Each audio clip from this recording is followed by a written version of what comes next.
será apresentado ao ministro da Defesa, a quem caberá a decisão final dentro do Ministério da Defesa. Muito obrigado.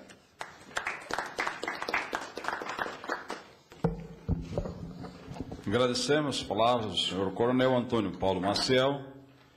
Nesse momento, seguindo o regimento desta Casa, no contexto de audiências públicas, passamos a oportunidade ao deputado subtenente Gonzaga, autor do projeto. Vossa Excelência tem até 3 minutos para fazer as suas considerações. Senhor presidente, pastor Eurico, eu queria agradecer, inclusive o senhor abriu mão de outros compromissos para permanecer na audiência, presidir, extremamente importante para nós. Queria agradecer a presença de todos os convidados. A simples presença já aponta para todos nós a importância do tema, a responsabilidade com que cada órgão e cada entidade está dando a esse tema. Agradecer a presença dos companheiros de Pernambuco, dos companheiros de Minas Gerais, de Goiás, de Brasília, que estão aqui presentes, porque, de fato, nos parece um assunto afeto a todos os policiais, bombeiros militares, as Forças Armadas. Eu queria, nesse momento, prestar uma homenagem ao nosso companheiro Domingues, lá do Rio Grande do Sul, porque ele foi preso recentemente por uma entrevista dentro de um processo enquanto associação de reivindicação, e quando ele ia ser preso, ele explicou por que ele estava sendo preso. Aí ele vai ser preso de novo, porque ele explicou porque estava sendo preso.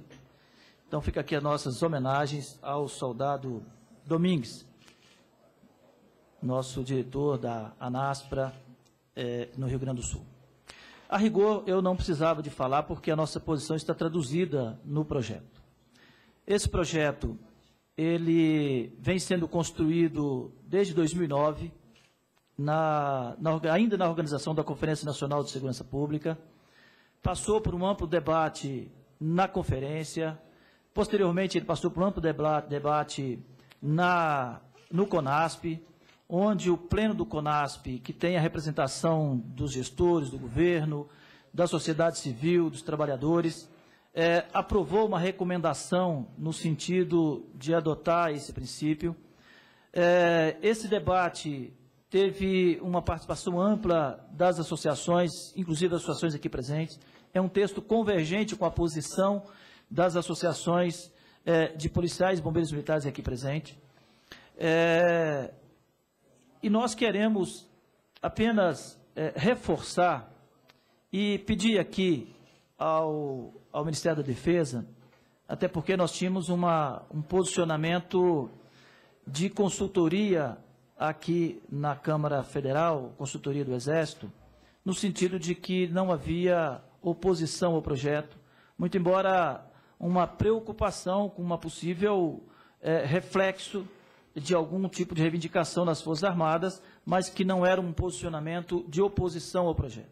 Então, mas a audiência pública foi pedida e nós trabalhamos exatamente para que a gente buscasse a convergência desde o início.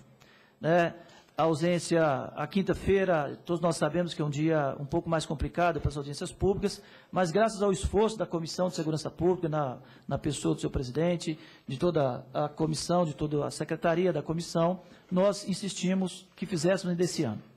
Eu queria reforçar alguns pontos da experiência de Minas Gerais. Minas Gerais aprovou a Lei 14.310, que extinguiu a pena de prisão no ano de 2002. Havia uma enorme preocupação da sociedade, uma enorme preocupação de setores importantes da Polícia Militar e do Corpo Bombeiro, no sentido de que, ao acabar com a pena de prisão, acabaria a capacidade de exercer o controle interno nas Polícias Militares e do Corpo Bombeiro. E como já uma precaução, quando nós aprovamos, eu pediria, pastor Eurico, só um pouquinho de tempo para a gente situar essa realidade de Minas Gerais. Quando nós aprovamos na Constituição a obrigatoriedade de se rever os regulamentos disciplinares, tivemos a preocupação e o cuidado de colocar a revisão também a cada 5 anos, exatamente porque a gente buscava uma inovação significativa e era razoável e necessário que se tomasse medidas já legais para que pudesse ser revisto. Então, quando nós conseguimos um convencimento em torno do fim da pena de prisão e, por consequência, o instituto de outros instrumentos de controle interno e de punição, havia também uma grande preocupação de que a disciplina ia acabar, de que ninguém mais ia fazer o enfrentamento na segurança pública, traduzindo aqui, ninguém ia mais entrar num beco perigoso, porque agora, não tendo mais a pena de prisão, ninguém precisava de cumprir ordem. Havia uma preocupação com a hierarquia e disciplina. Eu acho que todos os senhores que estão à mesa acompanham e monitoram permanentemente a realidade de todas as instituições policiais, militares, bombeiros militares, e sabem bem que Minas Gerais não perdeu a sua referência e capacidade de manter a hierarquia e disciplina, de manter a sua capacidade produtiva, elaborativa, os resultados na segurança pública, naquilo que diz respeito à competência das polícias militares e da defesa civil, naquilo que é competência do Corpo Bombeiro, não perde em relação a outros estados por conta da mudança da legislação. Nós temos afirmado, e sempre que nós escrevemos sobre isso, nós temos sido muito claros. Ora, nós não podemos, as polícias militares, o Corpo de Bombeiros Militares do Brasil, não pode prescindir de instrumento de controle interno rígido, eficiente, eficaz.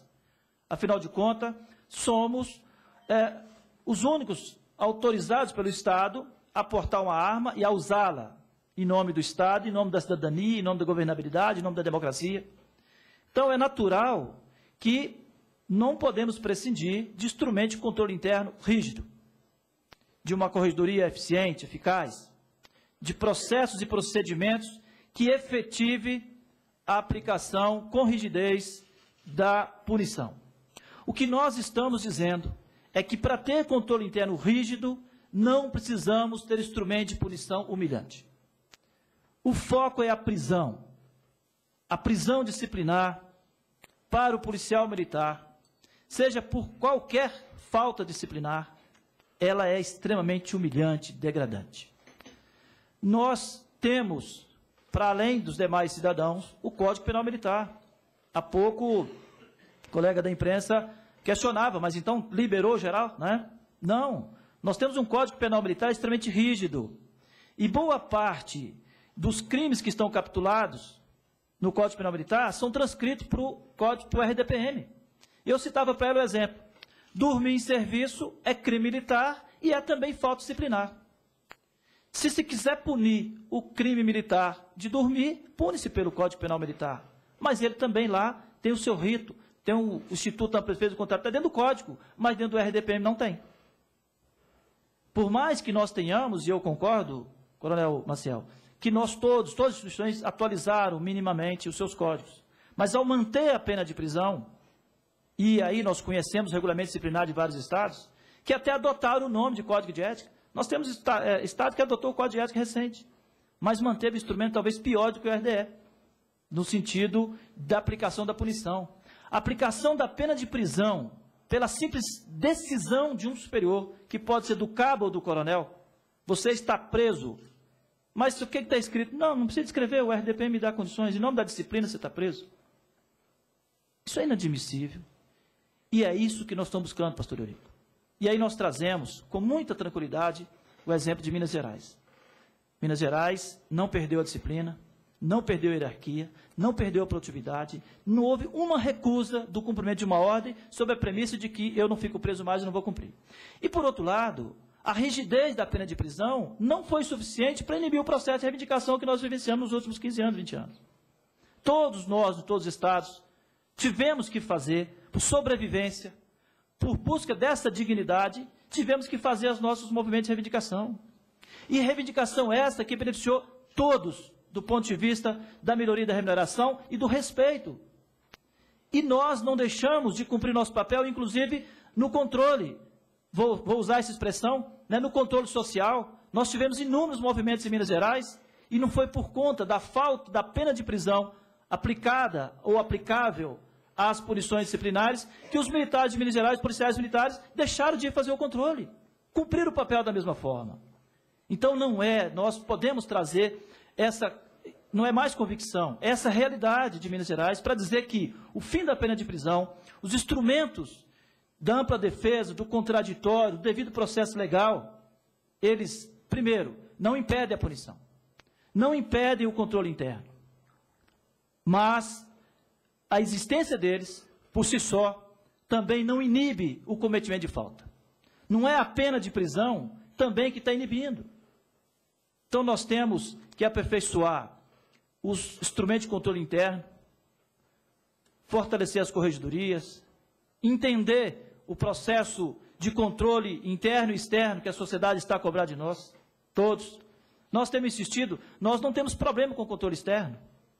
Nós temos problema com a dignidade dos nossos trabalhadores, nós queremos ser reconhecidos assim, como trabalhadores da segurança pública, regido por um instrumento de controle interno rígido, mas que não seja humilhante. Essa é a direção que nós estamos buscando. E eu fico muito satisfeito da convergência encontrada nessa mesa, até das avaliações trazidas pelo Ministério da Defesa, através de Coronel Maciel, de uma compreensão da necessidade de atualização, porque ele mesmo traz a modernização implementada nas próprias Forças Armadas para dizer da necessidade da modernização, apenas discordando do fim da pena de prisão, mas que nós esperamos buscar essa convergência, porque, de fato, a realidade das polícias militares e do Corpo Bombeiro são diferentes das Forças Armadas. As Forças Armadas estão, em princípio, em espaços específicos dos quartéis. As polícias militares estão de manhã, de tarde, de noite na rua, num enfrentamento totalmente diferente, uma missão totalmente diferente, né? Há uma convicção, uma convergência, todos exercendo atividades civis. Então, são realidades diferentes, que eu espero buscar e encontrar essa compreensão nas Forças Armadas, porque, de fato, os policiais, bombeiros militares, que têm uma responsabilidade na segurança pública, na governabilidade, que vai sustentar essa democracia no Brasil, com a sua responsabilidade, com o seu profissionalismo, com o seu conhecimento técnico, operacional, profissional, tático, estratégico, não merecem ter como punição por um sapato mal engraxado, como está aqui na rede social do Rio de Janeiro, apenas um exemplo, porque são vários e nós não vamos arriscar trazer muitos exemplos, mas está ali por ter sido encontrado no interior da viatura, sem a cobertura, e permanecido ainda assim durante a abordagem, preso por 10 dias. De 2014, está aqui na rede social. 2014, Rio de Janeiro. Então não estamos falando de coisa distante, estamos falando de coisas que a sociedade não percebe, porque de alguma forma nós nos envergonhamos tanto disso, que sequer temos coragem da divulgação. De tão vexatório que é, de tão humilhante. Então nós estamos buscando, nada mais, nada menos, como disse o nosso presidente da Associação Nacional dos Praças, nós estamos buscando cidadania, o reconhecimento que somos trabalhadores com direito de cidadania, entendendo que a pena de prisão nos torna a cidadania. Para nós, eu falo isso em Minas Gerais, um dos maiores tratados de cidadania que nós temos em Minas Gerais é a Lei 14.310, que acabou com a pena de prisão. E acabou por um gesto de grandeza, que eu quero reconhecer aqui também, do nosso governador, ex-presidente, ex-senador, Itamar Franco, que teve a coragem, no momento de conflito, que foi no ano de 2000, no auge da nossa crise institucional, depois do nosso movimento de 97, assumiu o compromisso e nos garantiu essa cidadania. Então, quero aqui também prestar essa homenagem póstuma ao doutor Itamar Franco, porque ele teve essa coragem. E foi uma coragem, para além de dar uma ordem e mandar fazer um decreto, foi uma coragem de admitir uma comissão com a participação dos praças de oficiais, dos gestores, do comandante-geral da PM, do bombeiro, sentaram todos à mesa e discutir o que é cidadania para policiais. O que de fato é instrumento de controle interno necessário, que ninguém podia prescindir. Entender que a hierarquia, a disciplina, ela convive com a cidadania. De entender que a hierarquia e disciplina não pode ter a cara do comandante simplesmente, que é de verdade de todos. E se é de verdade de todos, nós temos que ter instrumento que atinja todos. Os regulamentos disciplinares que nós temos, ela é uma relação, impõe uma relação de praças oficiais que não permite o diálogo entre praças oficiais. Porque na prática os regulamentos disciplinares se aplicam aos praças. Os instrumentos de controle para os oficiais são diferentes. E nós conseguimos, e eu não quero que copie o regulamento de Minas Gerais, mas nós conseguimos fazer um código em que o procedimento que se aplica ao soldado tem que ser aplicado ao coronel, pelo menos do ponto de vista da legislação, do procedimento, do corporativismo, do ajuste, nem sempre é a mesma coisa. Mas do ponto de vista da legislação, o que se aplica ao soldado, se aplica ao coronel. Do ponto de vista do procedimento, do ponto de vista dos instrumentos de controle interno. Portanto, assim, eu não estou pedindo e nem sugerindo que copie Minas Gerais, mas estou trazendo um exemplo de Minas Gerais, que todos que estão na mesa conhecem, sabem que, apesar disso, para concluir, senhor presidente, Minas Gerais não perdeu a sua referência de hierarquia, de disciplina, de responsabilidade, de profissionalismo e de contribuição significativa para a segurança pública naquilo que depende da Polícia Militar e na Defesa Civil, naquilo que depende da Polícia, do Corpo de Bombeiros. Muito obrigado.